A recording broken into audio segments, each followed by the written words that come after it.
আমরা শুনছিলাম কৃষ্ণকান্তের উইল। এর আগের দুটি পর্বে প্রথম খণ্ডের পঞ্চদশ পরিচ্ছেদ পর্যন্ত আমরা পড়েছিলাম। আজ শুরু করব ষোড়শ পরিচ্ছেদ থেকে। এর আগে যে কটা পরিচ্ছেদ পড়া হয়েছে প্রত্যেকটারই সারাংশ কিছু কিছু পরিচ্ছেদের পরপর আমি করে দিয়েছি। যারা এতটা সাধু ভাষায় উপন্যাস শুনতে আগ্রহী নন কিন্তু গল্পটা জানতে খুবই আগ্রহী, তাদের জন্য আশা করি সেই সারাংশটা খুবই কাজে দেবে। নিশ্চয়ই শুনে নেবেন। ডেসক্রিপশন বক্সেতে টাইমিংয়ের লিঙ্কও দেওয়া রয়েছে, ডাইরেক্ট সেখানে ক্লিক করলে পরে আপনারা সেই জায়গায় পৌঁছে যেতে পারবেন যেখানে আমি সারাংশটা বলেছি। শুধু সেটুকুই শুনে নিন, আশা করি খুব ভালো লাগবে। আজকে শুরু করছি তৃতীয় পর্বের পড়া, ষোড়শ পরিচ্ছেদ। চলুন শুরু করি। গোবিন্দলাল তৎক্ষণাৎ জলে নামিয়া ডুব দিয়া রোহিণীকে উঠাইয়া সোপান উপরই শায়িত করিলেন। দেখিলেন রোহিণী জীবিত আছে কিনা সন্দেহ। সে সংজ্ঞাহীন, নিঃশ্বাস প্রশ্বাস রহিত। উদ্যান হইতে গোবিন্দলাল একজন মালীকে ডাকিলেন। মালীর সাহায্যে রোহিণীকে বহন করিয়া উদ্যানস্থ প্রমোদগৃহে শুশ্রূষার জন্য লইয়া গেলেন। জীবনে হোক মরণে হোক রোহিণী শেষ গোবিন্দলালের গৃহে প্রবেশ করিল। ভ্রমর ভিন্ন আর কোনো স্ত্রীলোক কখনো সে উদ্যান গৃহে প্রবেশ করে নাই। বার্তাবর্ষাবিধৌত চম্পকের মতে সে মৃত নারীদেহ পালঙ্কে লম্বমান হইয়া প্রজ্বলিত দীপলোকে শোভা পাইতে লাগিল। বিশাল দীর্ঘ বিলম্বিত ঘোর কৃষ্ণ কেশরাশি জলে ঋজু, তাহা দিয়া জল ঝরিতেছে, মেঘে যেন জলবৃষ্টি করিতেছে। নয়ন মুদ্রিত, কিন্তু সেই মুদ্রিত পঙ্খের ওপরে ভ্রুযুগল জলে ভিজিয়া আরও অধিক কৃষ্ণশোভায় শোভিত হইয়াছে। আর সেই ললাট স্থির, বিস্তারিত, লজ্জা ভয়হীন, কোনো অব্যক্ত ভাব বিশিষ্ট। গণ্ড এখনও উজ্জ্বল, অধর এখনও মধুময়, বান্ধলি পুষ্পের লজ্জাস্থল। গোবিন্দলালের চক্ষে জল পড়িল। বলিলেন, মরি মরি, কেন তোমায় বিধাতা এত রূপ দিয়া পাঠাইয়াছিলেন? দিয়াছিলেন তো সুখী করিলেন না কেন? এমন করিয়া তুমি চলিলে কেন? এই সুন্দরীর আত্মঘাতের তিনি নিজেই যে মূল, এ কথা মনে করিয়া তাহার বুক ফাটিতে লাগিল। যদি রোহিণীর জীবন থাকে রোহিণীকে বাঁচাইতে হইবে। জলমগ্নকে কি প্রকারে বাঁচাইতে হয় গোবিন্দলাল তাহা জানিতেন। উদরস্থ জল সহজেই বাহির করানো যায়। দুই চারিবার রোহিণীকে উঠাইয়া বসাইয়া পাশ ফিরাইয়া ঘুরাইয়া জল উদ্গীর্ণ করে করাইলেন, কিন্তু তাহাতে নিঃশ্বাস প্রশ্বাস বহিল না। সেইটি কঠিন কাজ। গোবিন্দলাল জানিতেন মুমূর্ষের বাহুদয় ধরিয়া ঊর্ধ্বোত্তোলন করিলে অন্তরস্থ বায়ুকোষ স্ফীত হয়। সেই সময় রোগীর মুখে ফুৎকার দিতে হয়। পরে উত্তোলিত বাহুদয় ধীরে ধীরে নামাইতে হয়। নামাইলে বায়ুকোষ সংকুচিত হয়। তখন সেই ফুৎকার প্রেরিত বায়ু আপনি নির্গত হইয়া আসে। ইহাতে কৃত্রিম নিঃশ্বাস প্রশ্বাস বাহিত হয়। এইরূপ পুনঃ পুনঃ করিতে করিতে বায়ুকোষের কার্য শত পুনরাগত হইতে থাকে। কৃত্রিম নিঃশ্বাস প্রশ্বাস বাহিত করাইতে করাইতে সহজে নিঃশ্বাস প্রশ্বাস আপনিই উপস্থিত হয়। রোহিণীকে তাই করিতে হইবে। দুই হাতে দুইটি বাহু তুলিয়া ধরিয়া তাহার মুখে ফুৎকার দিতে হইবে। তাহার সেই পক্কবিম্ব বিনিন্দিত এখনো সুধা পরিপূর্ণ। মদনমোহন লাল কলসি তুল্য রাঙা রাঙা মধুর অধরে অধর দিয়া ফুৎকার দিতে হইবে। কি সর্বনাশ! কে দিবে? গোবিন্দলালের এক সহায় উড়িয়া মালী। বাগানের অন্য চাকরেরা ইতিপূর্বেই গৃহে গিয়াছিল। তিনি মালীকে বলিলেন, আমি ইহার হাত দুইটি তুলে ধরি, তুমি ইহার মুখে ফুঁদে দেখি। মুখে ফু? সর্বনাশ! ওই রাঙা রাঙা সুধা মুখে অধরে মালীর মুখে ফু? সে হই পারিব না মুনিমা। মালীকে মুনিব যদি শালগ্রাম শিলা চর্বণ করিতে বলিত, মালী মুনিবের খাতিরে করিলেও করিতে পারিত। কিন্তু সেই চাঁদ মুখের রাঙা অধরে সেই কটকি মুখের ফু? মালী ঘামিতে আরম্ভ করিল। স্পষ্ট বলিল, মুষে পারিব না অধবর। মালী ঠিক বলিয়াছিল, মালি সেই দেবদুর্লভ অষ্টাধারে যদি একবার মুখ দিয়া ফুঁ দিত, তারপর যদি রোহিণী বাঁচিয়া উঠিয়া আবার সেই ঠোঁট ফুলাইয়া কলসি কক্ষে জল লইয়া মালির পানে চাহিয়া ঘরে যাইত, তবে আর তাহাকে ফুল বাগানের কাজ করিতে হইত না।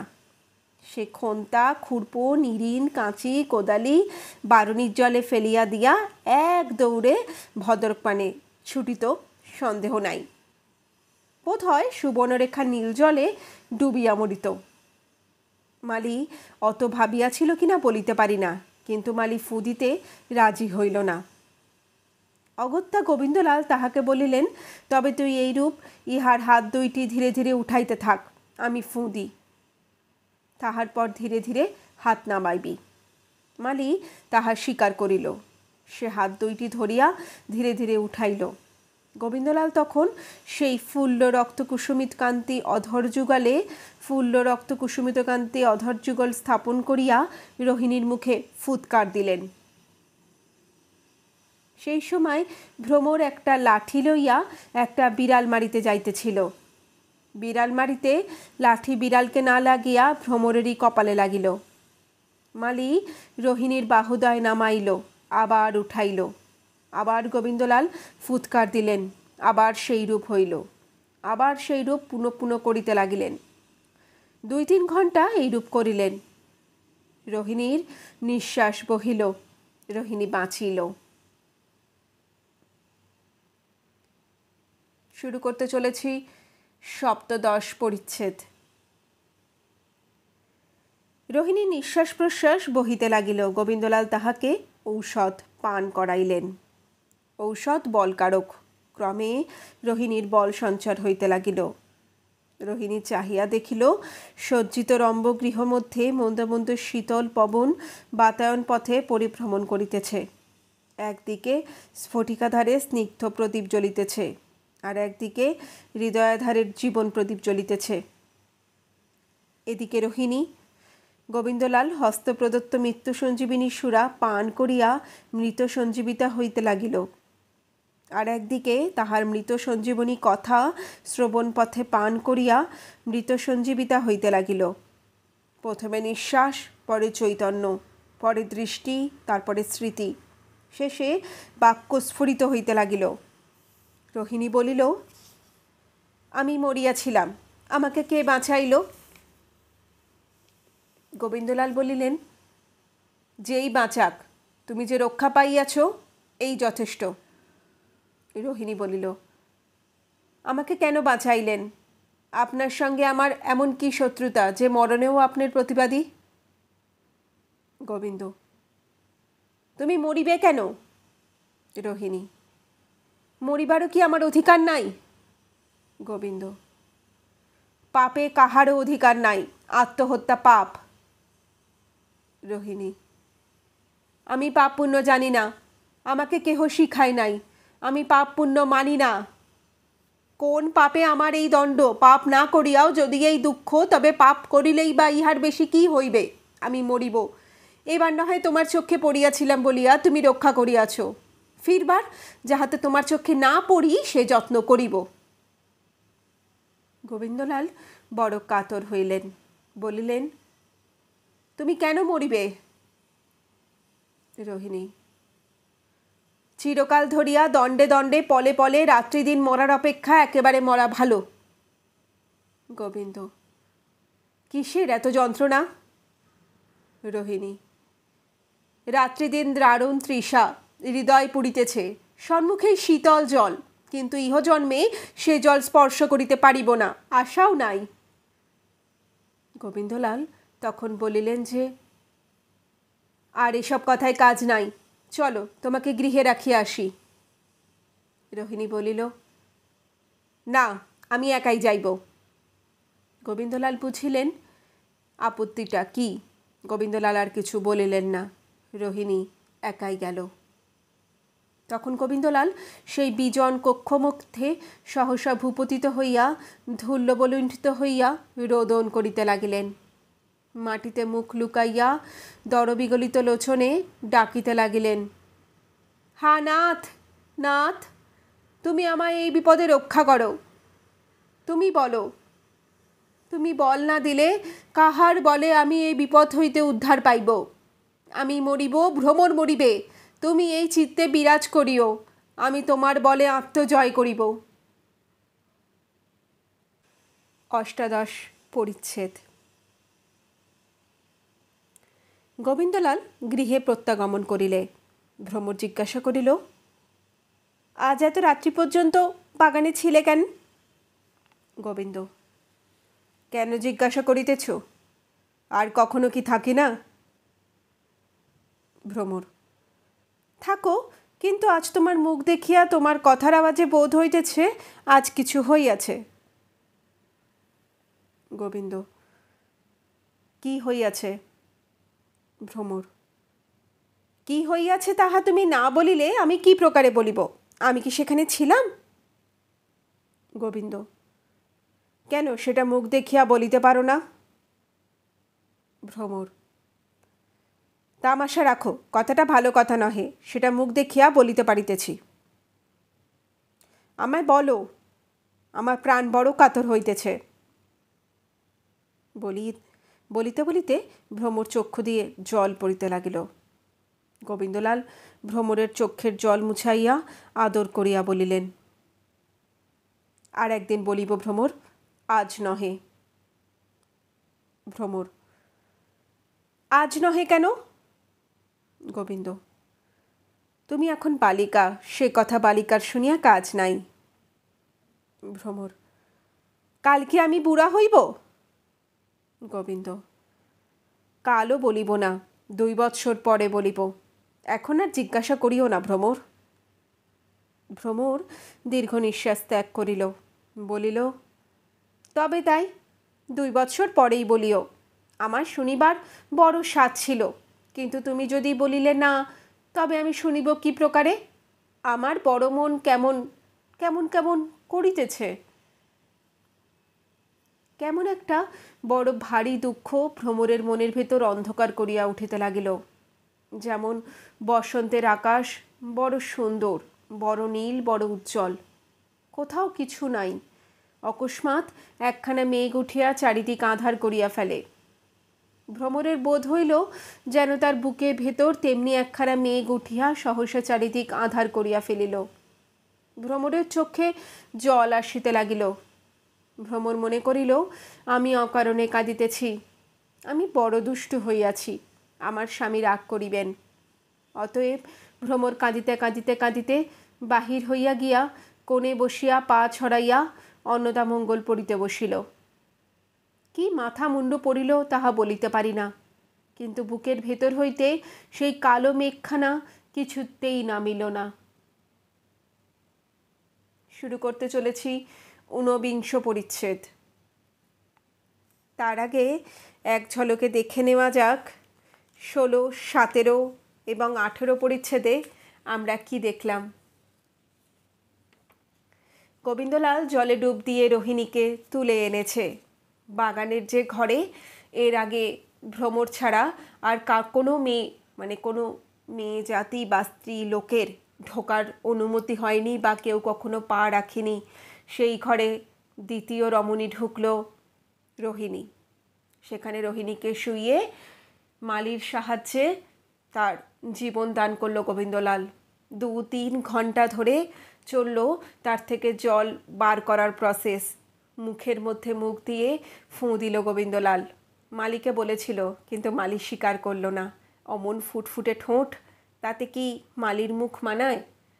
যদি জ্ঞান ফেরার পরে রোহিণী তার দিকে তাকিয়ে কটাক্ষ করে, মালি ভয় পায়, মালি রাজি হয় না। অগত্যা গোবিন্দলাল মালিকে হাত ধরে টানতে বলে এবং নিজেই মুখে ফুঁ দিতে থাকে। বহু ঘন্টার প্রচেষ্টার পরে বেঁচে ওঠে রোহিণী, কিন্তু বেঁচে উঠেই সে অত্যন্ত অভিযোগ জানায়। তার কি মরে যাওয়ারও কোনো অধিকার নেই? কেন গোবিন্দলাল তাকে বাঁচিয়ে তুলল? গোবিন্দলাল জানতে চায় যে তার কিসের এত দুঃখ, কেন সে মরতে চলেছে, আত্মহত্যা মহাপাপ। কিন্তু রোহিণী জানায় যে সামনে সে জল দেখতে পাচ্ছে, স্বচ্ছ জল, কিন্তু সেই জলের কাছে তার যাওয়ার অধিকার নেই। অর্থাৎ এই ক্ষেত্রে আকার ইঙ্গিতে গোবিন্দলালের কথাই বলা হয়েছে যে গোবিন্দলালকে সে সামনে দেখতে পাচ্ছে, মনে মনে তার এত ভালোবাসা, কিন্তু গোবিন্দলালের কাছে যাওয়ার তার উপায় নেই, গোবিন্দলালকে তার ছুঁয়ে দেখার উপায় নেই। তাই জন্য এর থেকে তার মরে যাওয়াই ভালো। গোবিন্দলালও সবই বুঝতে পারে, সে রোহিণীকে বাড়ি পৌঁছে দিতে চায়, কিন্তু রোহিণী তাতেও অস্বীকার করে। রোহিণী নিজেই চলে যায়। গোবিন্দলালও যেন কোথাও না কোথাও যেন একটা দোটানার মধ্যে পড়ে গেছে। মাটিতে পড়ে গিয়ে সে ঈশ্বরকে ডাকে এবং অঝরে কেঁদে চলে। শেষে সে রাত্রিবেলায় অনেক রাত্রে গৃহে ফিরে আসে। সেখানে ভ্রমর জিজ্ঞাসা করে যে তারা তো দেরি হওয়ার কারণ কি। তাতে গোবিন্দলাল জানায় যে ভ্রমর এখনও খুবই ছোট বালিকা, অন্তত 2 বছর পরে সে তাকে বলবে যে আজকে তার কেন দেরি হয়েছে। ভ্রমরের মনের মধ্যে কোথাও যেন একটা কু ডাকছে, তার অনর্গল কান্না পাচ্ছে, সে কেঁদে চলেছে, কিন্তু স্বামীর কথার অমান্য সে করে না বা করবে না, এবং কাঁদলেও স্বামী যদি রাগ করে, তাই জন্য সে দৌড়ে সেই ঘর থেকে চলে গিয়ে অন্য ঘরে গিয়ে অন্নদামঙ্গল পড়তে বসে। বই পড়ে যদি তার মন ভালো হয়, কি শেষে মাথা মুন্ডু চোখে দেখে পড়ে যায়, কিন্তু তার মন সেই দিকে নেই, তার মন অত্যন্ত ভারাক্রান্ত। কেন যে ভার, কিসের যে কালো মেঘ, এবং কেন যে তারা তো কান্না পাচ্ছে, তার কারণ সে নিজেও জানে না। হয়তো অবচেতন মন একেই বলে। এরপরে আমরা আবার শুরু করতে চলেছি 49 পরিচ্ছেদ। গোবিন্দলাল বাবু জ্যাঠামহাশয়ের সঙ্গে বৈষয়িক কথোপকথনে প্রবৃত্ত হইলেন। কথোপকথন ছলে কোন জমিদারির কিরূপ অবস্থা তাহা সকল জিজ্ঞাসা করিতে লাগিলেন। কৃষ্ণকান্ত গোবিন্দলালের বিষয়ানুরাগ দেখিয়া সন্তুষ্ট হইয়া বলিলেন, তোমরা যদি একটু একটু দেখো শুনো তবে বড় ভালো হয়। দেখো, আমি আর কয়দিন, তোমরা এখন হইতে সব দেখিয়া শুনিয়া না রাখিলে আমি মরিলে কিছু বুঝিতে পারিবে না। দেখো, আমি বুড়া হইয়াছি, আর কোথাও যাইতে পারি না, কিন্তু বিনা তদারকে মহাল সব খারাপ হইয়া উঠিল। গোবিন্দলাল বলিলেন, আপনি পাঠাইলে আমি যাইতে পারি, আমারও ইচ্ছা সকল মহলগুলি একবার দেখিয়া আসি। কৃষ্ণকান্ত আহ্লাদিত হইলেন, বলিলেন, আমার তাহাতে বড় আহ্লাদ। আপাতত বন্দরখালিতে কিছু গোলমাল উপস্থিত। নায়েব বলিতেছে যে প্রজারা ধর্মঘট করিয়াছে, টাকা দেয় না। প্রজারা বলে আমরা খাজনা দিতেছি, নায়েব উসুল দেয় না। তোমার যদি ইচ্ছা থাকে তবে বলো, আমি তোমাকে সেখানে পাঠাইবার উদ্যোগ করি। গোবিন্দলাল সম্মত হইলেন। তিনি এই জন্যই কৃষ্ণকান্তের কাছে আসিয়াছিলেন। তাহার এই পূর্ণ যৌবন মনোবৃত্তি সকল উদ্বেলিত সাগর তরঙ্গতুল্য প্রবল, রূপতৃষ্ণা অত্যন্ত তীব্র। ভ্রমর হইতে সেই তৃষ্ণা নিবারিত হয় নাই। নিদাঘের নীল মেঘমালার মতো রোহিণীর রূপ এই চাতকের লোচন পথে উদিত হইল। প্রথম বর্ষার মেঘধর্ষণে চঞ্চলা ময়ূরীর মতো গোবিন্দলালের মন রোহিণীর রূপ দেখিয়া নাচিয়া উঠিল। গোবিন্দলাল তাহা বুঝিয়া মনে মনে শপথ করিয়া স্থির করিলেন, মরিতে হয় মরিব, কিন্তু তথাপি ভ্রমরের কাছে অবিশ্বাসী বা অকৃতজ্ঞ হইব না। তিনি মনে মনে স্থির করিলেন যে বিষয়কর্মে মনোবিনিবেশ করিয়া রোহিণীকে ভুলিব, স্থানান্তরে গেলে নিশ্চিত ভুলিতে হই পারিব। এইরূপ মনে মনে সংকল্প করিয়া তিনি পিতৃব্যের কাছে গিয়া বিষয়ালোচনা করিতে বসিয়াছিলেন। বন্দরখালির কথা শুনিয়া আগ্রহ সহকারে তথায় গমনের সম্মত হইলেন। ভ্রমর শুনিল, মেজবাবু দেহাত যাইবেন। ভ্রমর ধরিল, আমিও যাইব। কাঁদা কাটি হাঁটাহাঁটি পড়িয়া গেল, কিন্তু ভ্রমরের শাশুড়ি কিছুতেই যাইতে দিলেন না। তরণী সজ্জিত করিয়া ভৃত্যবর্গে পরিবেষ্টিত হইয়া ভ্রমরের মুখচুম্বন করিয়া গোবিন্দলাল 10 দিনের পথ বন্দরখালি যাত্রা করিলেন। ভ্রমর আগে মাটিতে পড়িয়া কাঁদিল, তারপর উঠিয়া অন্নদামঙ্গল ছিঁড়িয়া ফেলিল, খাঁচার পাখি উড়াইয়া দিল, পুতুল সকল জলে ফেলিয়া দিল, টবের ফুলগাছ সকল কাটিয়া ফেলিল, আহারের অন্ন পাচিকার গায়ে ছড়াইয়া দিল, চাকরানির খোপা দড়িয়া ঘুরিয়া ফেলিয়া দিল, ননদের সঙ্গে কোন্দল করিল, এইরূপ নানা প্রকার দৌরাত্ম্য করিয়া শয়ন করিল। শুইয়া চাদর মুড়ি দিয়া আবার কাঁদিতে আরম্ভ করিল। এদিকে অনুকূল পবনে চালিত হইয়া গোবিন্দলালের তরঙ্গিনী তরঙ্গ বিভিন্ন করিয়া চলিল।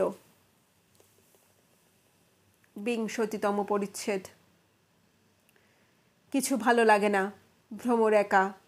ভ্রমর শয্যা তুলিয়া ফেলিল। বড় নরম।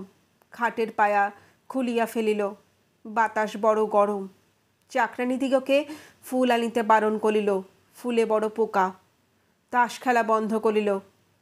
সহচারীগণ জিজ্ঞাসা করিলে বলিত, তাস খেলিলে শাশুড়ি রাগ করেন।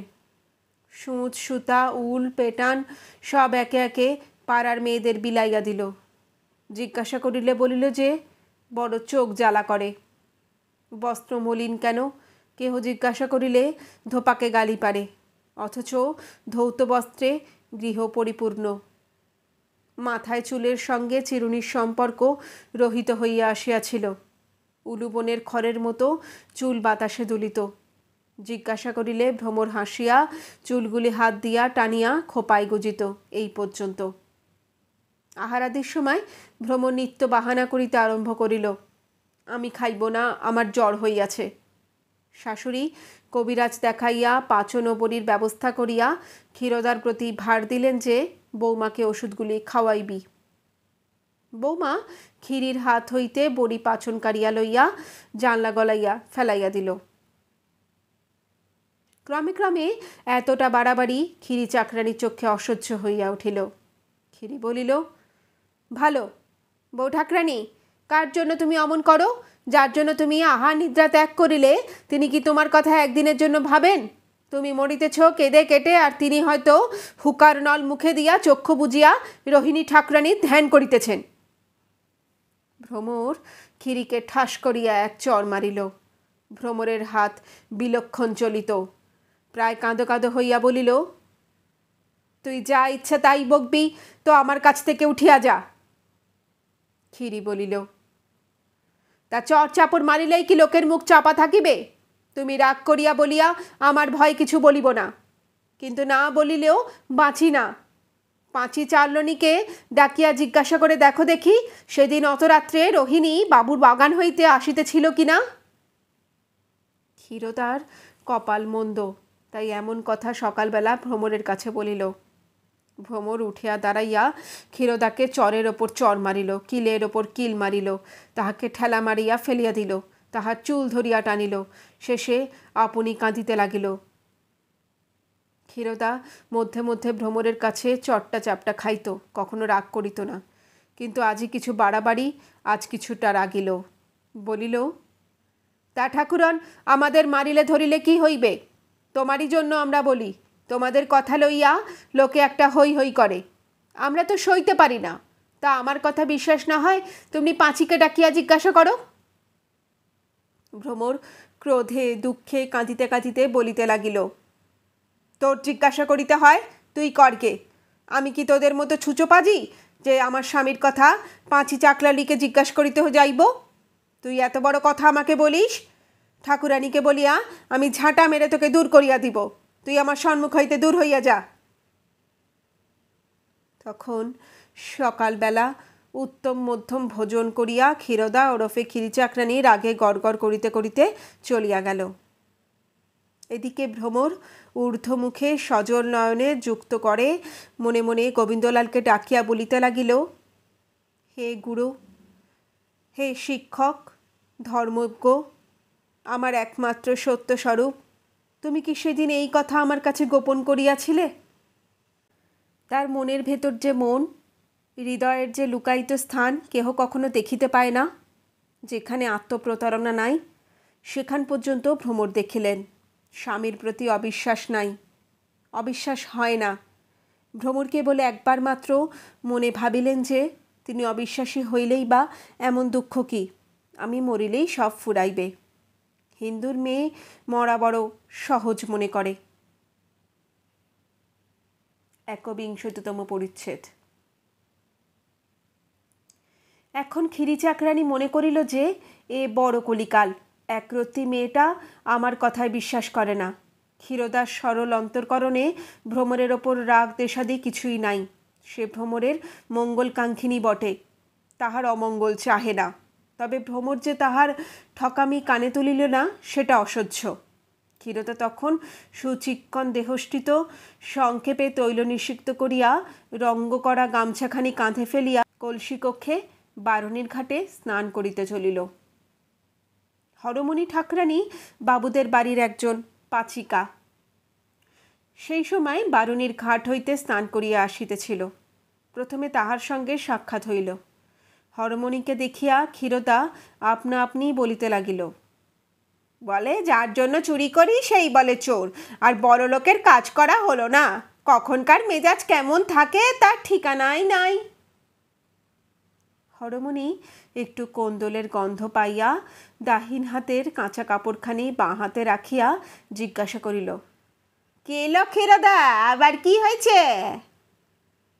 ক্ষীরোদা তখন মনের বোঝা নামাইল, বলিল, দেখ দেখি গা, পাড়ার কালামুখীরা বাবুর বাগান বাড়িতে যাবে, তা আমরা চাকর বাকর, আমরা কি তা মুনিবের কাছে বলিতে পারি না? হর বলিল, সে কিল, পাড়ার মেয়ে আবার বাবুর বাগান বাড়িতে কে গেল? ক্ষীরোদা, আর কে যায়, সে কালামুখী রোহিণী। হর, কি পোড়া কপাল, রোহিণীর আবার এমন দশা কতদিন? কোন বাবুর বাগান বাড়ি রে ক্ষীরোদা? ক্ষীরোদা মেজ বাবুর নাম করিল। তখন দুইজনে একটু চাওয়াচাওয়ি করিয়া একটু রসের হাসি হাসিয়া যে যার দিকে যাইবার সে সেই দিকে গেল। কিছু দূর গিয়াই ক্ষীরোদার সঙ্গে পাড়ার রামের মার দেখা হইল। ক্ষীরোদা তাহাকেও হাসির ফাঁদে ধরিয়া ফেলিয়া দাঁড় করাইয়া রোহিণীর দৌরাত্মের কথার পরিচয় দিল। আবার দুজনে হাসি চাহুনি ফেরাফিরি করিয়া অভীষ্ট পথে গেল। এইরূপে ক্ষীরোদা পথে রামের মা, শ্যামের মা, হাড়ি তাড়ি পাড়ি যাহার দেখা পাইল তাহারই কাছে আপন মর্মপীড়ার পরিচয় দিয়া পরিশেষে সুস্থ শরীরে প্রফুল্ল হৃদয় বারুণীর স্ফটিক বারিশিরের মধ্যে অবগাহন করিল। এদিকে হরমণি রামের মা, শ্যামের মা, হাড়ি তাড়ি পাড়ি যাহাকে যেখানে দেখিল তাহাকে সেইখানে ধরিয়া শুনাইয়া দিল যে রোহিণী হতভাগিনী মেজবাবুর বাগান বাড়িতে গিয়াছিল। 1 শূন্য 10 হইল, 10 শূন্য 100 হইল, 100 শূন্য সহস্র হইল। যে সূর্যের নবীন কিরণ তেজস্বী না হইতে হইতেই ক্ষীরি প্রথম ভ্রমরের সাক্ষাতে রোহিণীর কথা পাড়িয়াছিল, তাহার অস্তগমনের পূর্বেই গৃহে গৃহে ঘোষিত হইল যে রোহিণী গোবিন্দলালের অনুগৃহীতা। কেবল বাগানের কথা হইতে অপরিমেয় প্রণয়ের কথা, অপরিমেয় প্রণয়ের কথা হইতে অপরিমেয় অকলঙ্কের কথা, আর কত কথা উঠিল, তাহা আমি হে রটনা কৌশলীময় কলঙ্কিত কণ্ঠা কুলকামিনীগণ, তাহা আমি অধম সত্যশাসিত পুরুষ লেখক আপনাদিগের কাছে সবিস্তরে বলিয়া বাড়াবাড়ি করিতে চাহি না। ক্রমে ভ্রমরের কাছে সংবাদ আসিতে লাগিল। প্রথমে বিনোদিনী আসিয়া বলিল, সত্যি কিলা? ভ্রমর একটু শুষ্ক মুখে ভাঙা ভাঙা বুকে বলিল, কি সত্য ঠাকুরঝি?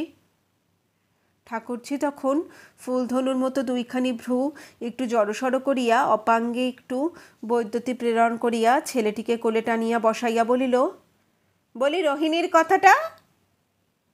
ভ্রমর বিনোদিনীকে কিছু না বলিতে পারিয়া তাহার ছেলেটিকে টানিয়া লইয়া কোনো বালিকাসুলভ কৌশলে তাহাকে কাঁদাইল। বিনোদিনী বালককে স্তন্যপান করাইতে করাইতে স্বস্থানে চলিয়া গেল। বিনোদিনীর পর সুরধনী আসিয়া বলিলেন, বলি মেজ বউ, বলছিলেন মেজবাবুর অসুখ করো। তুমি হাজার হোক গৌরবর্ণ নও, পুরুষ মানুষের মন তো কেবল কথায় পাওয়া যায় না, একটু রূপ গুণ চাই। তা ভাই রোহিণীর কি আক্কেল কে জানে? ভ্রমর বলিল, রোহিণীর আবার আক্কেল কি? সুরধনী কপালে করাঘাত করিয়া বলিল, পোড়া কপাল, এত লোক শুনিয়াছে, কেবল তুই শুনিস নাই? মেজবাবু যে রোহিণীকে 7,000 টাকার গহনা দিয়াছে। ভ্রমর হাড়ে হাড়ে জ্বলিয়া মনে মনে সুরধনীকে যমের হাতে সমর্পণ করিল। প্রকাশ্যে একটা পুত্তলের মুন্ডু মোচড় দিয়া ভাঙিয়া সুরধনীকে বলিল, তা আমি জানি, খাতা দেখিয়াছি, তোর নামে 14,000 টাকার গহনা লেখা আছে। বিনোদিনী সুরধুনীর পর রামী, বামী, শ্যামী, কামিনী, রমণী, শারদা, প্রমোদা, সুখদা, বরদা, কমলা, বিমলা, শীতলা, নির্মলা, মাধু, নিধু, বিধু, তারিণী, নিস্তারিণী, দীনতারিণী, ভবতারিণী, সুরবালা, গিরিবালা, ব্রজবালা, শৈলবালা প্রভৃতি অনেকে আসিয়া একে একে দুইয়ে দুইয়ে তিনে তিনে দুঃখিনী বিরহ কাতরা বালিকাকে জানাইল যে তোমার স্বামী রোহিণীর প্রণয়াসক্ত। কেহ যুবতী, কেহ প্রৌঢ়া, কেহ বৈষয়সী, কেহ বা বালিকা, সকলেই আসিয়া ভ্রমরকে বলিল, আশ্চর্য কি, মেজবাবুর রূপ দেখে কে না ভোলে, রোহিণীর রূপ দেখে তিনি না ভুলবেন কেন? কেহ আদর করিয়া, কেহ চিরাইয়া, কেহ রসে, কেহ রাগে, কেহ সুখে, কেহ দুঃখে, কেহ হেসে, কেহ কেঁদে ভ্রমরকে জানাইল যে ভ্রমর তোমার কপাল ভাঙিয়াছে। গ্রামের মধ্যে ভ্রমর সুখী ছিল, তাহার সুখ দেখিয়া সকলেই হিংসায় মরিত। কালো কুৎসিতের এত সুখ, অনন্ত ঐশ্বর্য, দেবী দুর্লভ স্বামী, লোকে কলঙ্ক শূন্য যশ অপ রাজিতাতে পদ্মের আদর, আবার তার ওপর মল্লিকার সৌরভ, গ্রামের লোকের এত সহিত না।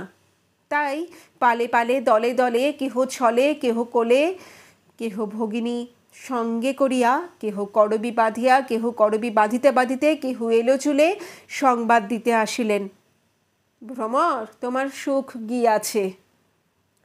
কাহারও মনে হইল না যে ভ্রমর প্রতিবিরহ বিধুরা নিতান্ত দস্যুন্না দুঃখিনী বালিকা।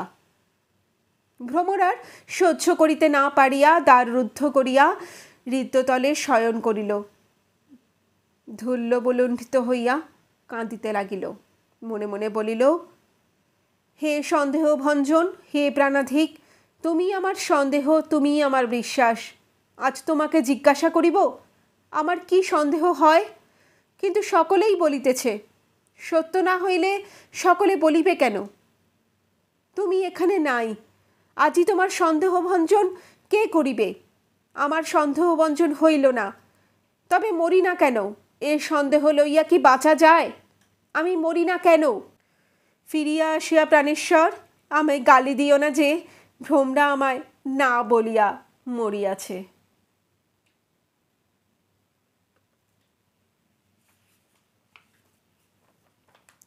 শুরু করছি দ্বাবিংশতিতম পরিচ্ছেদ, মানে 22তম পরিচ্ছেদ।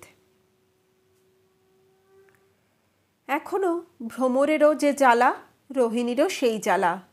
কথা যদি রটিল, রোহিণীর কানেই বা উঠিবে না কেন? রোহিণী শুনিল গ্রামের রাষ্ট্র যে গোবিন্দলাল তাহার গোলাম, 7,000 টাকার অলঙ্কার দিয়াছে। কথা যে কোথা হইতে রটিল তাহা রোহিণী শুনে নাই, কে রটাইল তাহার কোনো তদন্ত করে নাই। একেবারে সিদ্ধান্ত করিল যে তবে ভ্রমরই রটাইয়াছে, নহিলে এত গায়ের জ্বালা কার? রোহিণী ভাবিল, ভ্রমর আমাকে বড় জ্বালাইল, সেদিন চোর অপবাদ, আজ আবার এই অপবাদ। এই দেশে আর আমি থাকিব না, কিন্তু যাইবার আগে একবার ভ্রমরকে হাড়ে হাড়ে জ্বলাইয়া যাইব। রোহিণী না পারে এমন কাজই নাই, ইহা তাহার পূর্ব পরিচয় জানা গিয়াছে। রোহিণী কোনো প্রতিবেশিনীর নিকট হইতে একখানি বানারসি শাড়ি ও 100 গিলটির গহনা চাহিয়া আনিল। সন্ধ্যা হইলে সেইগুলি পুঁটুলি বাঁধিয়া সঙ্গে লইয়া রায়দিগের অন্তঃপুরে প্রবেশ করিল। যথায় ভ্রমর একাকিনী মৃৎশয্যায় শয়ন করিয়া এক একবার কাঁদিতেছে, এক একবার চক্ষের জল মুছিয়া কড়িপানে চাহিয়া ভাবিতেছে, তথায় রোহিণী গিয়া পুঁটুলি রাখিয়া উপবেশন করিল। ভ্রমর বিস্মিত হইল। রোহিণীকে দেখিয়া বিষের জ্বালায় তাহার সর্বাঙ্গ জ্বলিয়া গেল। সহিতে না পারিয়া ভ্রমর বলিল, তুমি সেদিন রাত্রে ঠাকুরের ঘরে চুরি করিতে আসিয়াছিলে, আজ রাত্রে কি আমার ঘরে সেই অভিপ্রায় আসিয়াছ নাকি? রোহিণী মনে মনে বলিল যে তোমার মুণ্ডুপাত করিতে আসিয়াছি। প্রকাশ্যে বলিল, এখন আর আমার চুরির প্রয়োজন নাই, আমি আর টাকার কাঙাল নহি। মেজবাবুর অনুগ্রহে আমার আর খাইবার পরিবার দুঃখ নাই, তবে লোকে যতটা বলে ততটা নহে। ভ্রমর বলিল, তুমি এখান হইতে দূর হও। রোহিণী সে কথা কানে না তুলিয়া বলিতে লাগিল, লোকে যতটা বলে ততটা নহে। লোকে বলে আমি 7,000 টাকার গহনা পাইয়াছি, মোটে 3,000 টাকার গহনা আর এই শাড়িখানা পাইয়াছি, তাই তোমায় দেখাইতে আসিয়াছি। 7,000 টাকা লোকে বলে কেন? এই বলিয়া রোহিণী পুটুলি খুলিয়া বানারসি শাড়ি ও গিলটির গহনাগুলি ভ্রমরকে দেখাইল। ভ্রমর লাথি মারিয়া অলঙ্কারগুলি চারিদিকে ছড়াইয়া দিল। রোহিণী বলিল, সোনায় পা দিতে নাই। এই বলিয়া রোহিণী নিঃশব্দে গিলটির অলঙ্কারগুলি একে একে কুড়াইয়া আবার পুঁটলি বাঁধিল। পুঁটলি বাঁধিয়া নিঃশব্দে সেখান হইতে বাহির হইয়া গেল। আমাদের বড় দুঃখ রহিল। ভ্রমর ক্ষীরোদাকে পিটিয়া দিয়াছিল, কিন্তু রোহিণীকে একটি কিলও মারিল না। এই আমাদের আন্তরিক দুঃখ। আমাদের পাঠিকারা উপস্থিত থাকিলে রোহিণীকে যে সহস্তে প্রহার করিত তদ্বিষয়ে আমাদিগের কোনো সংশয় নাই। স্ত্রীলোকের গায়ে হাত তুলিতে নাই এ কথা মানি, কিন্তু রাক্ষসী বা পিশাচির গায়ে যে হাত তুলিতে নাই এ কথা তত মানি না। তবে ভ্রমর যে রোহিণীকে কেন মারিল না তাহা বুঝাইতে পারি। ভ্রমর ক্ষীরোদাকে ভালোবাসিত, সেই জন্য তাহাকে মারপিট করিয়াছিল। রোহিণীকে ভালোবাসিত না, এই জন্য হাত উঠিল না। ছেলায় ছেলায় ঝগড়া করিলে জননী আপনার ছেলেটিকেই মারে, পরের ছেলেটিকে মারে না। তাহলে চলুন 19, 20, 21 এবং 22তম পরিচ্ছেদে আমরা যেটা শুনলাম, মানে গত 4 পরিচ্ছেদে, তার একটু সারসংক্ষেপটা একবার এক ঝলকে দেখে নিই। রোহিণী প্রাণে বেঁচে ফিরে গেছে। গোবিন্দলাল ফিরে এসছে ভ্রমরের কাছে, কিন্তু সে ভ্রমরকে আসল কথা বলেনি, বলেছে পরে বলবে, মিথ্যে কথাও বলেনি। কিন্তু গোবিন্দলাল বুঝতে পারছিল যে তার মন রোহিণীর দিকে আসক্ত হচ্ছে, কেননা ভ্রমর দেখতে সুন্দরী নয়, উপরন্ত রং কালো এবং খুবই সাধারণ। তা এবং অপরদিকে রোহিণী অত্যন্ত, মানে এক কথায় যাকে বলে দুর্দান্ত মহিলা, অপরূপ সুন্দরী রমণী যাকে বলা যায়। অপ্সরার থেকে তার রূপ কিছু কম নয়। এর আগেও আমরা বহুবার বলেছি, বিধবা হলে পরেও সে বৈধব্যদের মতো কোনোই জীবনযাপন করে না। সে চুল রাখে, পান খায় যাতে ঠোঁট লাল থাকে, ইত্যাদি ইত্যাদি অনেক কিছুই সে করে থাকে। এবং গোবিন্দলালও বুঝতে পারছে যে রোহিণীর রূপ জালে সে জড়িয়ে পড়ছে, কারণ সে জানে যে ভ্রমরের রূপ তাকে কোনো দিনই সন্তুষ্ট করতে পারেনি। কিন্তু অপরদিকে সে ভ্রমরকে কখনোই ঠকাতে চায় না, সে কিন্তু মন থেকে কখনোই রোহিণীর কাছে যেতে চাইছে না। তাই জন্য সে ভাবলো যে কটা দিন যদি বাইরে থেকে কোথাও থেকে যদি ঘুরে আসা যায়, তাহলে পরে হয়তো এই দশা হয়তো কাটলে পরেও কাটতে পারে, অর্থাৎ হয়তো সে রোহিণীকে ভুলে গেলে পরেও যেতে পারে। এই অভিপ্রায় নিয়ে সে কৃষ্ণকান্তের কাছে যায়। বিষয় আশয়ের কথাবার্তা হতে থাকে। এই জায়গা থেকেই জানা যায় যে এক জায়গায় শ্রমিকরা আন্দোলন করেছে, খাজনা তোলার কিছু সমস্যা হচ্ছে, নায়েব মশাই পেরে উঠছে না, তো সেখানে গিয়ে দেখাশোনা করলে পরে মামলা ভালোই হয়। দিন 10 মামলা রয়েছে। এটা শুনে গোবিন্দলাল মনে মনে খুশি হয়, এই জন্যেই সে বেসিক্যালি কৃষ্ণকান্তের কাছে এসেছিল। সে যেতে রাজি হয়, ভ্রমরও তার সাথে যেতে চায়, কিন্তু ভ্রমরের শাশুড়ি অর্থাৎ কৃষ্ণকান্তের মা তাকে যেতে দেয় না, তাকে আটকে দেয়, তাকে বাড়িতেই থাকতে বলে। অনেক চেষ্টা করেও ভ্রমর গোবিন্দলালের সাথে যেতে পারে না। গোবিন্দলাল ব্যাগপত্তর গুছিয়ে নিয়ে 10 দিনের জন্য বেরিয়ে যায়। ভ্রমর সেই রাগে সমস্ত কিছু ওলটপালট করতে থাকে, সব কিছু ছিঁড়ে ফেলতে থাকে। যে বই পড়তে সে ভালোবাসতো, যে ফুল তুলতে সে ভালোবাসতো, ফুলের টব ভেঙে ফেলে, বই ছিঁড়ে ফেলে, মানে একদম পুরো একাকার ব্যাপার করে। যে পুতুল নিয়ে সে খেলতো, কারণ বেসিক্যালি সে বালিকা, খুব ছোট বয়সে তার বিয়ে হয়েছে। পুতুলের মুন্ডু ছিঁড়ে ফেলে, শুনে সমস্ত কিছু ছেড়ে কুটে ছুরকার করে ফেলে। সাজে না, গোজে না, পরিষ্কার জামা কাপড় পরে না, খাওয়া দাওয়া করে না। তো এই রূপে সে ক্রমশ তার শরীর ভেঙে যাচ্ছে। তার শাশুড়ি ডাক্তার দেখায়, এবং যে ক্ষীরোদা দাসী, যার কথা আমরা আগেও শুনেছি, যে কিনা গিয়ে রোহিণীকে বলে এসেছিল যে ভ্রমর বলেছে তার গলায় কলসি দিয়ে জলে ডুবে মরা উচিত, সেই ক্ষীরোদা দাসীর ওপরেই তার শাশুড়ি ভার দেয় যে সে যেন ভ্রমরকে দেখে। ভ্রমরও কিন্তু ক্ষীরোদাকে ভালোবাসতো, ক্ষীরোদাও কিন্তু ভ্রমরকে মন থেকে খুব ভালোবাসতো, তার কখনো অমঙ্গল চায়নি। কিন্তু ভ্রমর ওষুধ খায় না, সমস্ত ওষুধপত্র খালি ফেলে দেয়।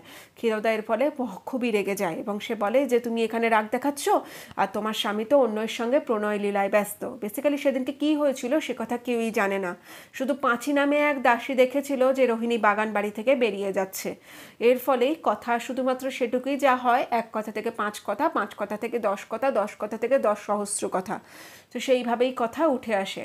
ভ্রমর সে কথা মানতে চায় না, ভ্রমর মেরে ধরে ক্ষীরোদাকে পাঠিয়ে দেয়। ক্ষীরোদা এর ফলে খুব রেগে যায়। নর্মালি সে ভ্রমরকে খুবই মন থেকে ভালোবাসতো, কিন্তু এতটা মারধর তার পোষায় না।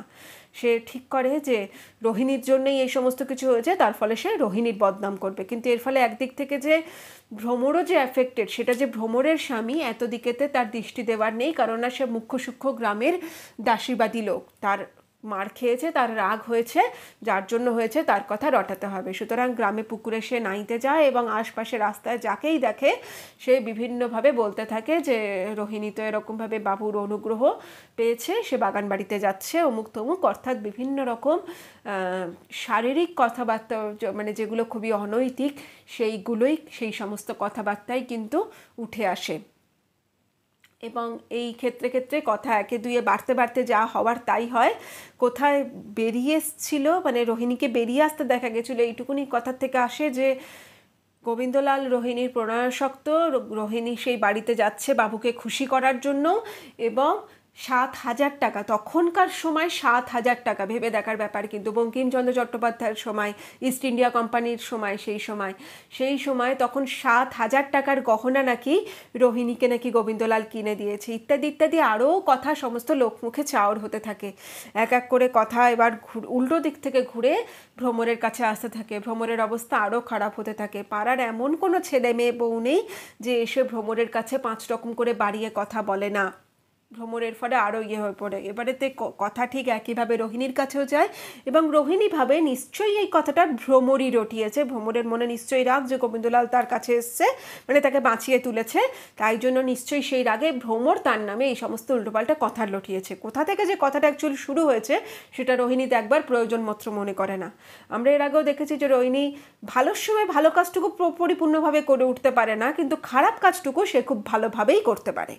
এক্ষেত্রেও ঠিক তাই হয়। পাড়ার একজনের থেকে বেনারসি শাড়ি আর একজনের কাছ থেকে 3,000 টাকার মতো গিলটি করা গয়না নিয়ে সে ভ্রমরের কাছে আসে এবং দেখিয়ে বলে যে এগুলো তাকে গোবিন্দলাল দিয়েছে, যার ফলে স্বাভাবিকভাবেই খুব রাগারাগি হয়। এক্ষেত্রে দেখা যায় যে ক্ষীরোদাকে ভ্রমর যতটা মেরেছিল, রোহিণীর গায়ে সে কিন্তু একটা হাত পর্যন্ত তোলে না।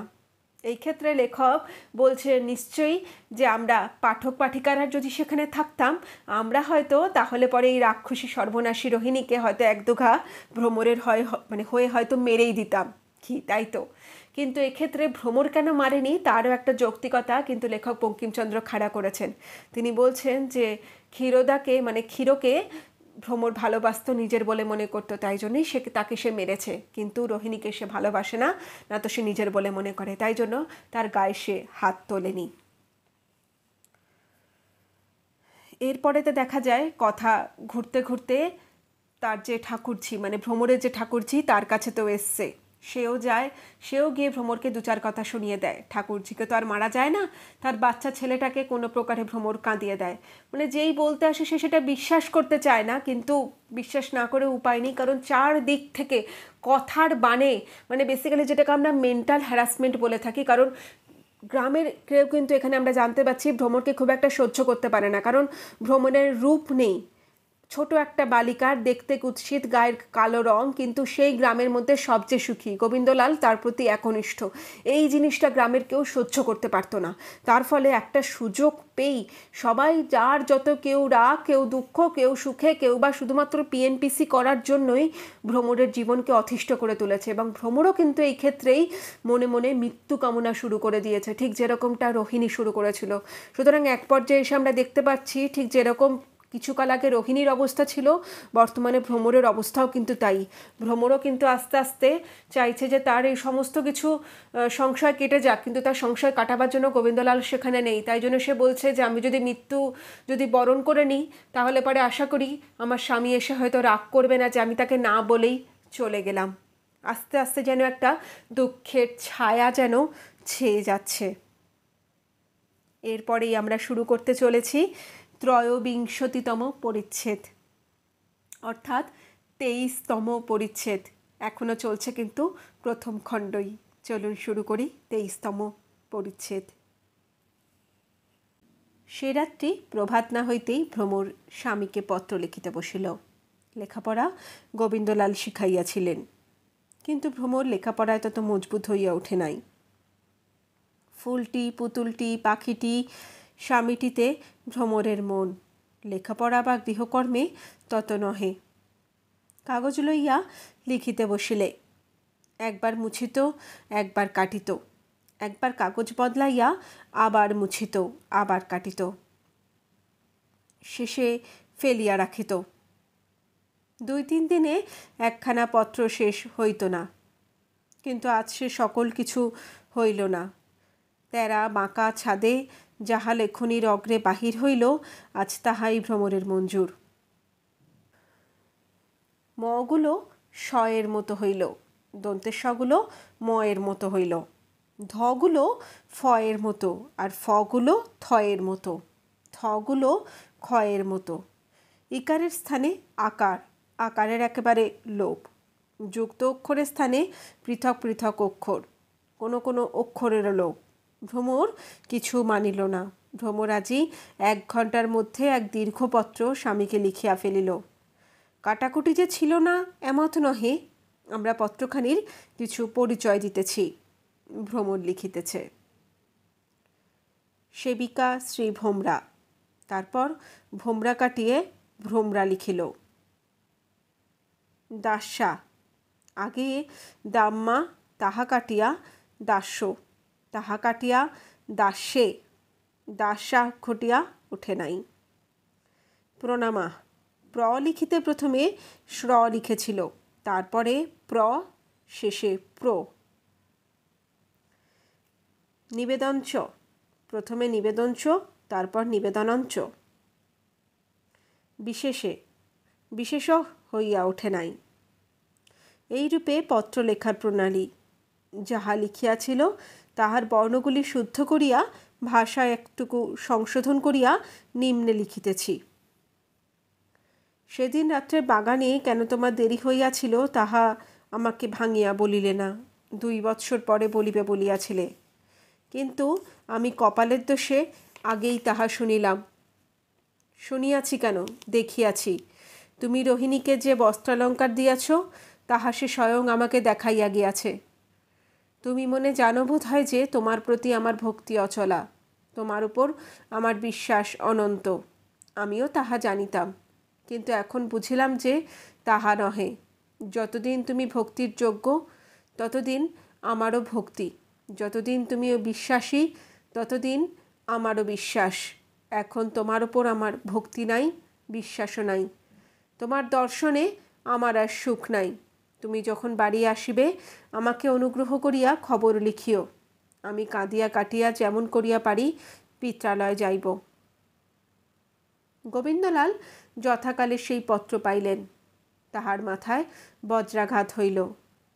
কেবল হস্তাক্ষরে এবং বর্ণশুদ্ধির প্রণালী দেখিয়াই তিনি বিশ্বাস করিলেন যে এ ভ্রমরের লেখা। তথাপি মনে অনেকবার সন্দেহ করিলেন। ভ্রমর তাহাকে এমন পত্র লিখিতে পারে তাহা তিনি কখনো বিশ্বাস করেন নাই। সেই ডাকে আরও কয়খানি পত্র আসিয়াছিল। গোবিন্দলাল প্রথমেই ভ্রমরের পত্র খুলিয়াছিলেন। পড়িয়া স্তম্ভিতের ন্যায় অনেকক্ষণ নিশ্চেষ্ট রহিলেন। তারপর সেই পত্রগুলি অন্যমনে পড়িতে আরম্ভ করিলেন। তন্মধ্যে ব্রহ্মানন্দ ঘোষের একখানি পত্র পাইলেন।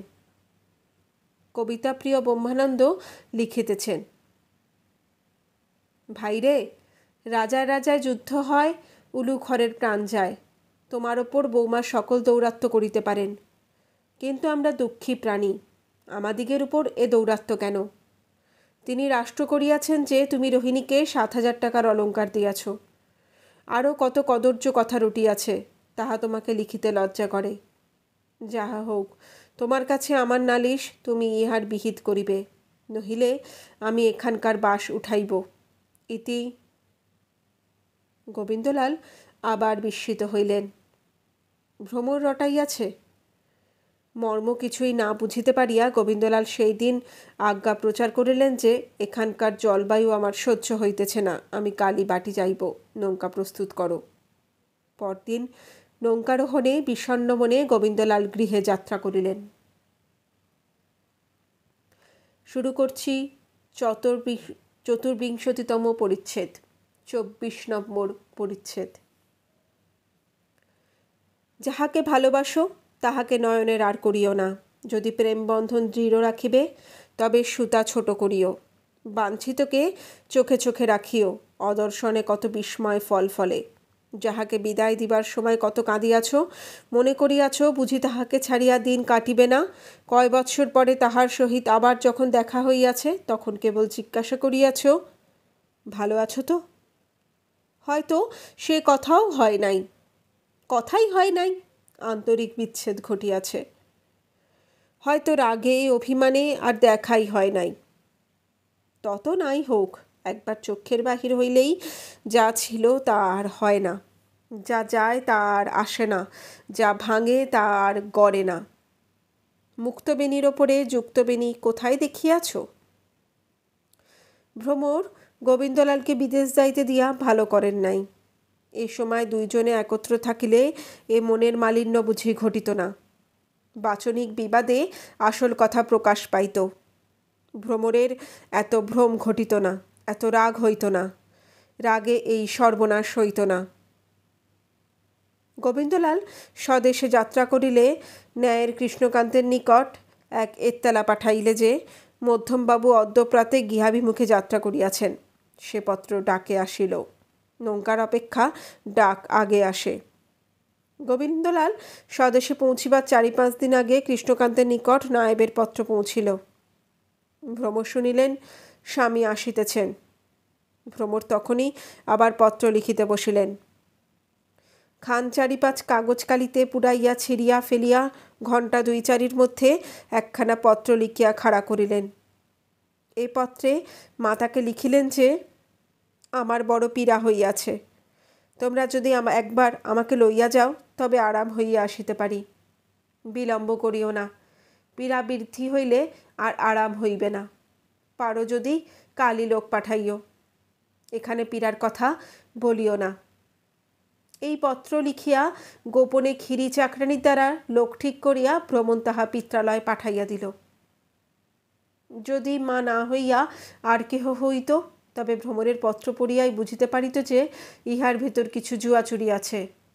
কিন্তু মা সন্তানের পীড়ার কথা শুনিয়া একেবারে কাতর হইয়া পড়িলেন।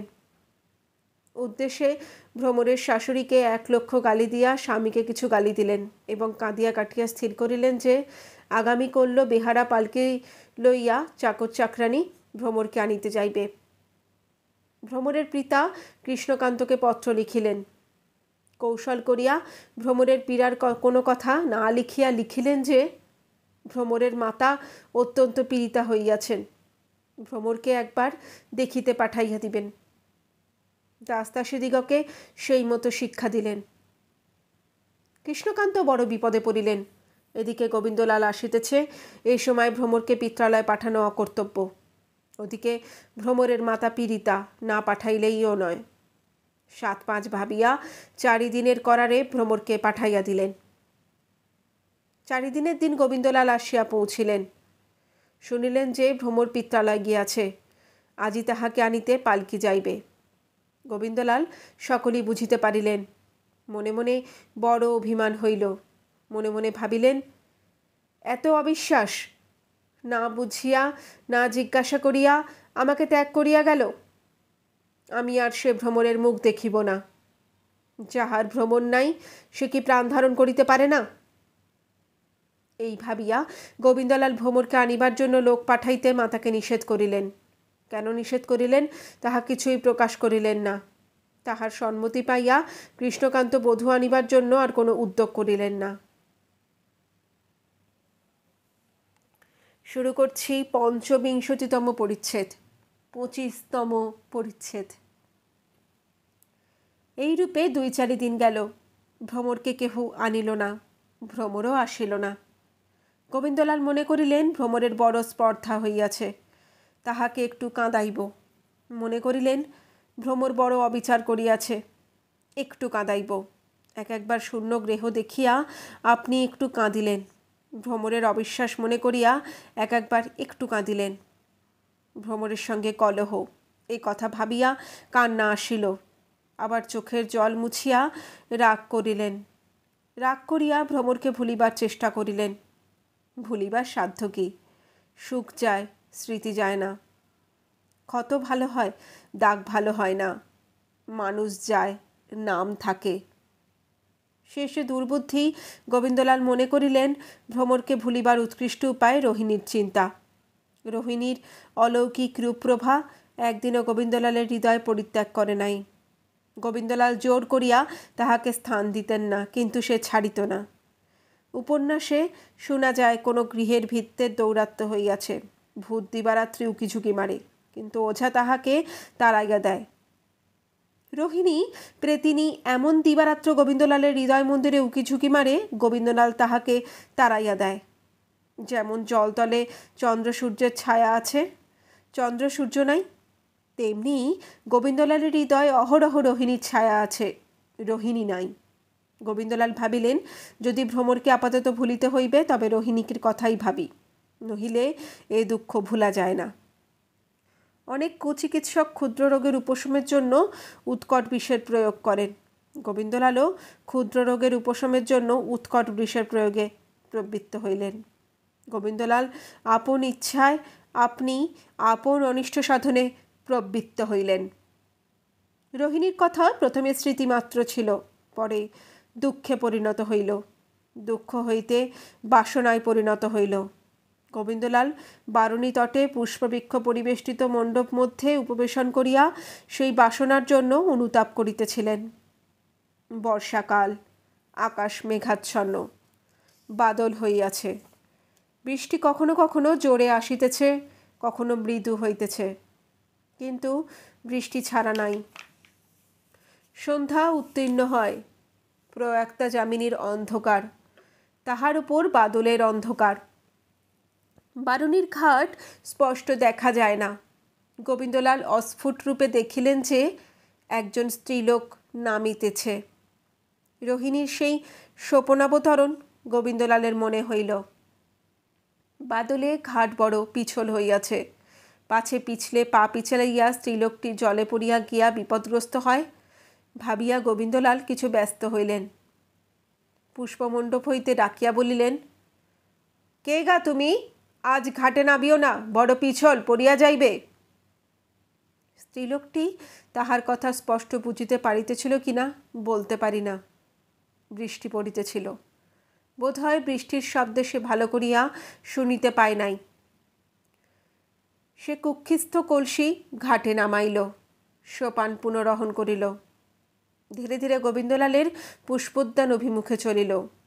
উদ্যান দ্বার উদ্ঘাটিত করিয়া উদ্যান মধ্যে প্রবেশ করিল। গোবিন্দলালের কাছে মণ্ডপ তলে গিয়া দাঁড়াইল। গোবিন্দলাল দেখিলেন সম্মুখে রোহিণী। গোবিন্দলাল বলিলেন, ভিজিতে ভিজিতে এখানে কেন রোহিণী? রোহিণী বলিল, আপনি কি আমাকে ডাকলেন? গোবিন্দ, ডাকি নেই, ঘাটে বড় পিছল, নামিতে বারণ করিতেছিলাম, দাঁড়াইয়া ভিজিতেছ কেন? রোহিণী সাহস পাইয়া মণ্ডপ মধ্যে উঠিল। গোবিন্দলাল বলিলেন, লোকে দেখিলে কি বলিবে?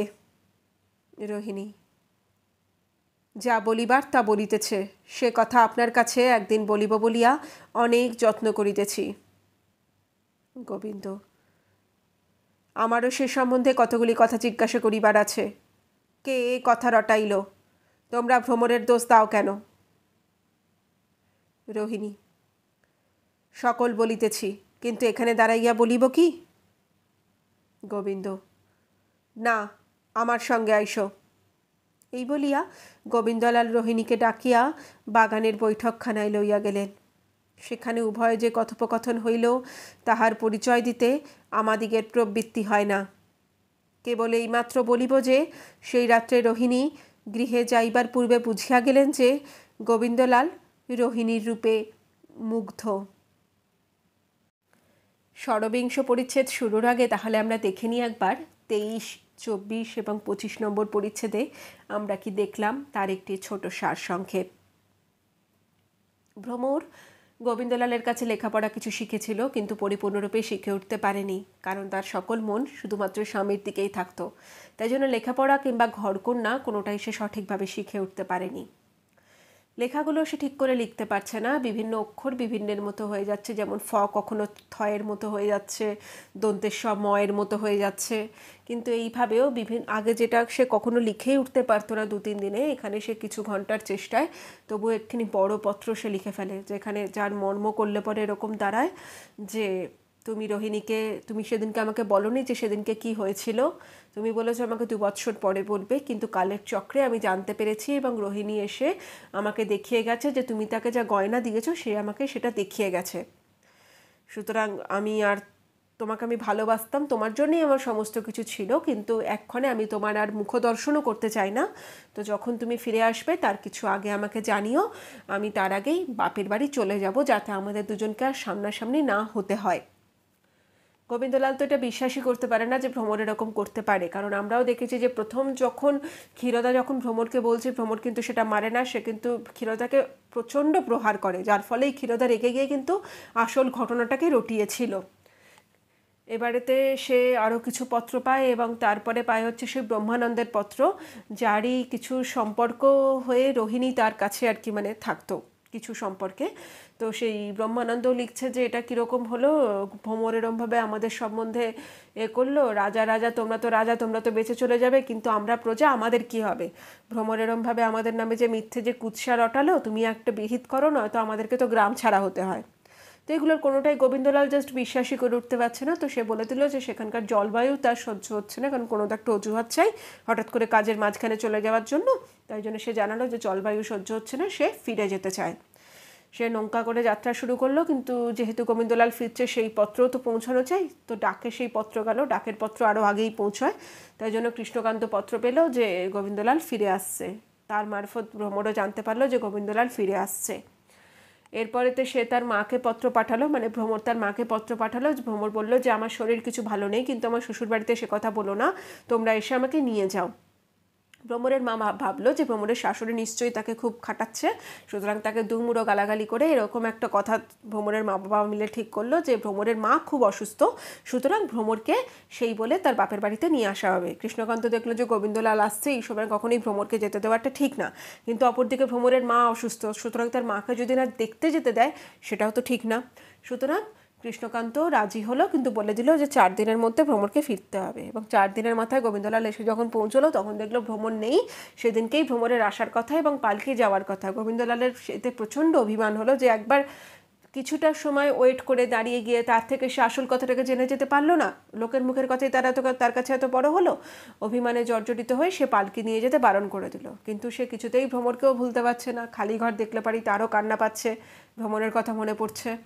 এই সময় নর্মালি ওই যে আগে আমরা বলেছি সুমতি এবং কুমতি, দুর্মতি আমাদের মাথায় সবার আগে বেশি করে চেপে বসে। তো এক্ষেত্রেও তাই হলো। ভ্রমরকে ভোলার জন্য গোবিন্দলাল রোহিণীর আশ্রয় নিল, মানে রোহিণীর কথা সে ভাববে। এমনিও রোহিণীর কথা সে যে ভুলেছিল সেটা নয়, সে জোর করেই তাকে দূরে রেখেছিল। ঠিক যেরকমভাবে জলের ওপর যেমন চন্দ্রসূর্যের ছায়া পড়ে, তাই বলে চন্দ্রসূর্যকে জলের তলায় তলিয়ে যায় না, ঠিক সেইভাবেই রোহিণী মনে থাকলে পরেও দূর করে তাকে সরিয়ে রেখেছিল, কিন্তু এবার নিজে থেকেই রোহিণীর কথা সে ভাবতে শুরু করে ভ্রমরকে ভুলবে বলে। এই সময়তে একদিন এক বর্ষার সময় রোহিণীও সন্ধেবেলায় জল ভরতে এসছে এবং এসে গোবিন্দলালের সঙ্গে মানে দেখা করে, এবং সেখানে আবার উদ্যানবাটিতে তারা দুজনে যায় এবং দুজনের কথোপকথন হয়, যার মধ্যে দিয়ে লেখক সেটা এতটাই অশ্লীল যে সেটা লেখক আর বর্ণনাও করছেন না। শুধু লেখক এটুকু জানাচ্ছেন যে সেইখানে সেই বাটি ত্যাগ করার আগে রোহিণী এটা বুঝতে পারে যে গোবিন্দলাল তার প্রেমে মজেছে এবং তার প্রেমে মানে রোহিণীর প্রেমে গোবিন্দলাল হাবুডুবু খাচ্ছে। শুরু করছি এর পরের ষড়বিংশ পরিচ্ছেদ।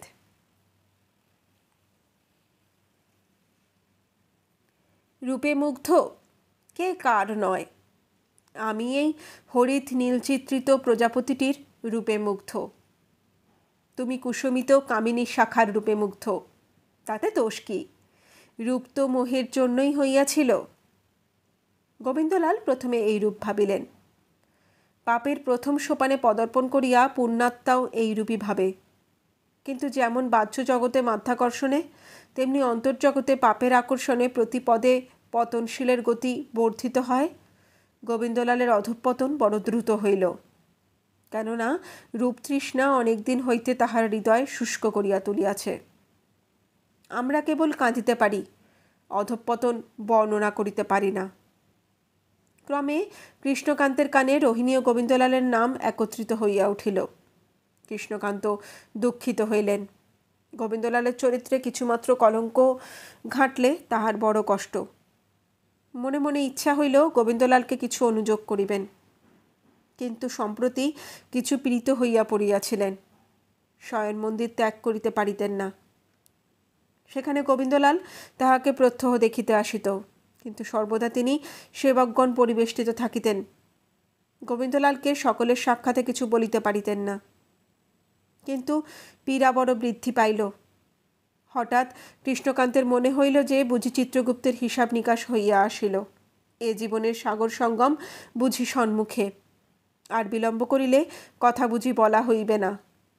একদিন গোবিন্দলাল অনেক রাত্রে বাগান হইতে প্রত্যাগমন করিলেন। সেই দিন কৃষ্ণকান্ত মনের কথা বলিবেন মনে করিলেন। গোবিন্দলাল দেখিতে আসিলেন। কৃষ্ণকান্ত পার্শ্ববর্তীগণকে উঠিয়া যাইতে বলিলেন। পার্শ্ববর্তীগণ সকলে উঠিয়া গেল। তখন গোবিন্দলাল কিঞ্চিত অপ্রতিভ হইয়া জিজ্ঞাসা করিলেন, আপনি আজ কেমন আছেন? কৃষ্ণকান্ত ক্ষীণ স্বরে বলিলেন, আজই বড় ভালো নাই। তোমার এত রাত্রি হইল কেন?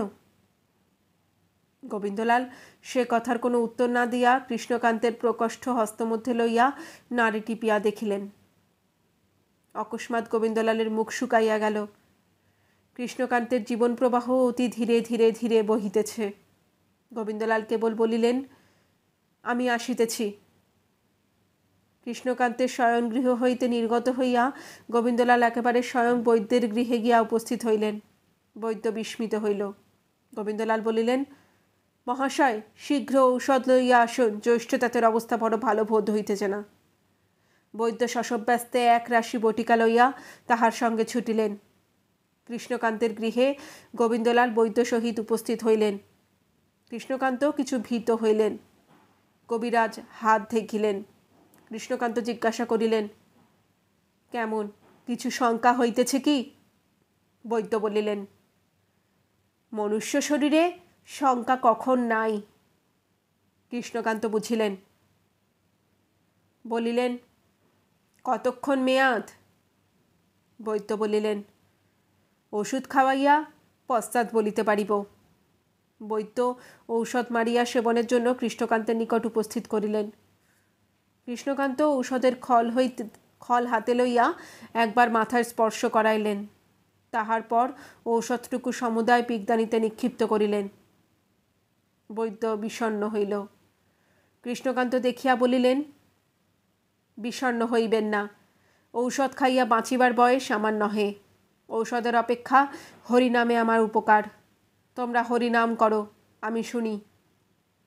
কৃষ্ণকান্ত ভিন্ন কেহই হরিনাম করিল না, কিন্তু সকলেই স্তম্ভিত, ভীত, বিস্মিত হইল। কৃষ্ণকান্ত একাই ভয়শূন্য। কৃষ্ণকান্ত গোবিন্দলালকে বলিলেন, আমার শিয়রে দেরাজের চাবি আছে, বাহির করো। গোবিন্দলাল বালিশের নিচ হইতে চাবি লইলেন। কৃষ্ণকান্ত বলিলেন, দেরাজ খুলিয়া উইল বাহির করো। গোবিন্দলাল দেরাজ খুলিয়া উইল বাহির করিলেন। কৃষ্ণকান্ত বলিলেন, আমার আমলা, মুহুরী ও 10 জন গ্রামস্থ ভদ্রলোক ডাকাও। তখনই নায়েব, মুহুরী, গোমস্তা, কারকুনে, চট্টোপাধ্যায়, মুখোপাধ্যায়, বন্দ্যোপাধ্যায়, ভট্টাচার্য, ঘোষ, বসু, মিত্র, দত্তে ঘর পুড়িয়া গেল। কৃষ্ণকান্ত একজন মুহুরীকে আজ্ঞা করিলেন, আমার উইল পড়ো। মুহুরী পড়িয়া সমাপ্ত করিল। কৃষ্ণকান্ত বলিলেন, ও উইল ছিঁড়িয়া ফেলিতে হইবে, নতুন উইল লেখো। মুহুরী জিজ্ঞাসা করিল, কিরূপ লিখিব? কৃষ্ণকান্ত বলিলেন, যেমন আছে সব সেই রূপ, কেবল কি? কেবল গোবিন্দলালের নাম কাটিয়া দিয়া তাহার স্থানে আমার ভ্রাতুষ্পুত্র বধূ ভ্রমরের নাম লেখো।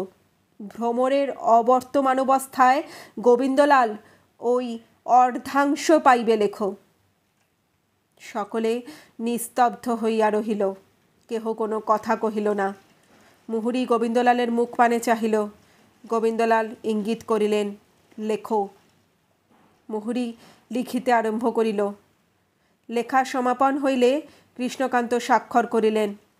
সাক্ষীগণ স্বাক্ষর করিল। গোবিন্দলাল আপনি উপযাচক হইয়া উইলখানি লইয়া তাহাতে সাক্ষীস্বরূপ স্বাক্ষর করিলেন। উইলে গোবিন্দলালের এক কপর্দক নাই, ভ্রমরের অর্ধাংশ। সেই রাত্রে হরিনাম করিতে করিতে তুলসীতলায় কৃষ্ণকান্ত পরলোক গমন করিলেন। আগামী দিন আমরা উপন্যাসের শেষাংশটুকু একদমই আর অল্প বাকি আছে, যেটাকে আমরা পড়ে শেষ করব। সবচেয়ে শেষ পরিচ্ছেদ মানে 26তম পরিচ্ছেদে যেটা আমরা পড়লাম সেটার একবার ছোট করে সার সংক্ষেপটুকু দেখে নিই। এখানে উল্লেখ্য খুবই সংক্ষিপ্ত। কৃষ্ণকান্তের শেষ সময় উপস্থিত, তিনি অসুস্থ। তার কানেও রোহিণী এবং গোবিন্দলালের নাম উঠেছে। তিনি গোবিন্দলালকে সাবধান করতে চান, বাট তার শরীরের আর সেই ক্ষমতা নেই। শেষকালে রোজই গোবিন্দলাল সেই সময় তাকে দেখতে আসছে, কিন্তু একদিন যথারীতি সেই উদ্যানের বাগানবাটি থেকে আসতে গোবিন্দলালের কিছু দেরি হলো। কৃষ্ণকান্ত সবই বুঝতে পারছেন, তাকে জিজ্ঞাসা করলেন। ঘরে প্রচুর দাসদাসী ভর্তি, যেহেতু কৃষ্ণকান্ত অসুস্থ, তাকে দেখাশোনা করতে হচ্ছে। কিন্তু সেদিনকে তিনি সমস্ত দাসদাসীকে চলে যেতে বলে গোবিন্দলালকে জিজ্ঞাসা করলেন, কি হয়েছে, এত দেরি কেন, বা কি ঘটছে। কিন্তু গোবিন্দলাল কিছু না বলে তার নাড়ি দেখতে শুরু করে এবং বুঝতে পারে যে নাড়ি অতি ধীর। সে তাড়াতাড়ি করে গিয়ে বৈদ্যকে ডাকে। বৈদ্য ওষুধ দেয়, কিন্তু কৃষ্ণকান্ত তা নিতে চায় না, কারণ কৃষ্ণকান্ত এবার নিজেই বুঝতে পারছে তারা শেষ সময় আসন্ন। সে বরঞ্চ কৃষ্ণনাম করতে বলে, কারণ সে কোথাও না কোথাও অনুভব করছে যে চিত্রগুপ্ত হয়তো তার নামের খাতা লিখছে। লেখা শেষ, তার ইহজীবনের সমস্ত কাজকর্ম হয়ে গেছে। তার জন্য সে আর ওষুধ নেয় না, বরঞ্চ গ্রামের বিশেষজ্ঞদের ডাকতে বলে। সুতরাং সমস্ত জনা, বেশ কিছু জন আসে যাদের সামনে উইল পড়া হবে। উইল পড়া হয়, যেটা আসল উইল ছিল, যেখানে গোবিন্দলালই মেন ছিল। কিন্তু সেখানে সেই উইল পরিবর্তিত করতে বলে কৃষ্ণলাল। গোবিন্দলালের বদলে সেই কৃষ্ণকান্ত সেই উইল পরিবর্তিত করতে বলে। সেখানে গোবিন্দলালের বদলে তার সম্পত্তি পাবে তার স্ত্রী ভ্রমর, এবং ভ্রমর যদি না থাকে তাহলে পরে সেই ভ্রমরের সম্পত্তির অর্ধাংশ মাত্র পাবে হচ্ছে গোবিন্দলাল। এই নতুন উইল লিখতে গিয়ে মুহুরী একটু অবাক হয়। সে গোবিন্দলালের দিকেও তাকায়, কারণ কৃষ্ণকান্ত প্রায় অর্ধমৃত। সে প্রায় তিনি প্রায় মরতেই বসেছেন, একদমই শেষ সময় আসন্ন।